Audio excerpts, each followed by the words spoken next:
Good morning বন্ধুরা। দেখো খাবার দেওয়া হয়েছিল, শেষ হয়ে গেছে। তারপরে দেখো এক এক করে আস্তে আস্তে আসছে। ওই দেখো একটা ঘুঘু পাখি দেখা যাচ্ছে। ওই দেখো একটা ঘুঘু পাখি এসছে। খাবার আছে, এখনো হয়নি।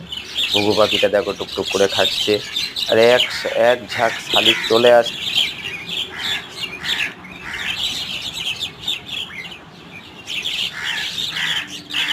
ওই দেখো কাকটা ডাকছে সাইড থেকে, ওই দেখো কাক উঠে এসছে। দেখেছো, একের খুব শালিক পাখি হয়ে যাচ্ছে। তো শালিক পাখি হলে কি বলতো, শালিক পাখি হলে কাক আসতে চায় না। কাক দুটো তিনটে তো অতিরিক্ত শালিক পাখি, এবার বলতে এদের মধ্যেও ভাগ আছে যে যার দল ভারী সেরকম ধরা। কাক কিন্তু বড় হলেও ওর কিন্তু দল ছোট, কিন্তু শালিক পাখির এদের দলটা ভারী হয়ে গেছে, ওর জন্য এদের এই অবস্থা।